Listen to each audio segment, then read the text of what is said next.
For once, news dropped before we recorded. So thank you, news gods. You're gracing us this week.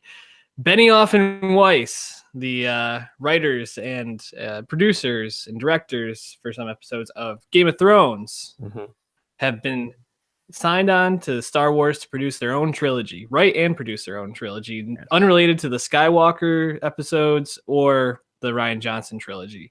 It seems like a really weird way to wrap up Game of Thrones, I guess. Season 8 just being out in space, but what are your thoughts on it? So the key word in that announcement is produce and write, because those guys are adept at the pen, as we've seen on Game of Thrones. That's very exciting.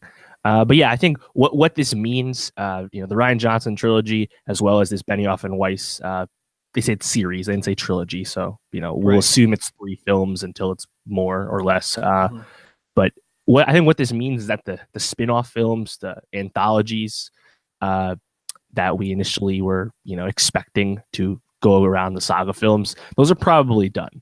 So Rogue One and Solo, which we'll talk about the trailer in a minute, those are probably the last ones. That Obi-Wan movie that's been rumored in development. Ewan McGregor said he would be down, but hasn't heard anything about it. I feel like if they don't announce that Obi-Wan movie at D3, the Disney Expo this summer, that movie's probably done, because then we'll just be in Rian Johnson and Benioff and Weiss time. So like 2020, the year after Episode 9, that's probably the window for that Obi-Wan movie, or another spin-off movie that chooses to do something else. I'm sure they'll eventually do something with Boba Fett, even though the Josh Trank thing was long since dropped. But yeah, they're either going to do that gap year, probably in 2020, or we'll get the spinoff. But yeah, in the meantime, the 2020s themselves will be populated by Rian Johnson and Benioff and Weiss. And if you watched our last Jedi review, you know how we feel about the Rian Johnson.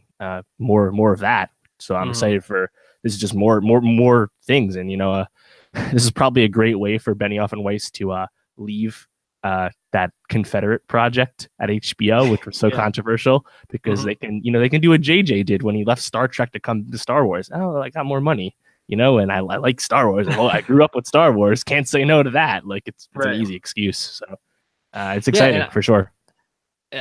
Basically, in their statement in their release, unsurprisingly said that they were like enamored with Star Wars in 1977 and have been ever since. So, I mean, I can't imagine a director out there today that would be like, oh yeah, hated Star Wars growing up, but can't pass up this opportunity.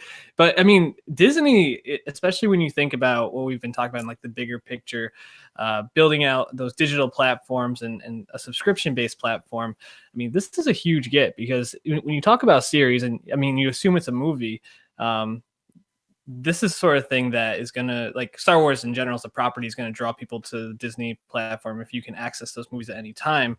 But I mean, do you think there's any possibility that these won't be like films that make it to the big screen, but might only be for like an exclusive platform if it's down the line? No, I don't think so. I mean, they announced alongside that Disney streaming service official announcement that they were doing a live action Star Wars series, finally actually accomplishing that for the service. So I think with that already in development and set to debut on the platform and sell the said platform, there's no way they would, I think, restrict Benioff and Weiss to something just doing a streamer, because they don't need to fill it, the feature films, because they're going to make the films forever. They need talented people to do it. Rian Johnson can't do everything. So yeah, it makes sense for these to be features.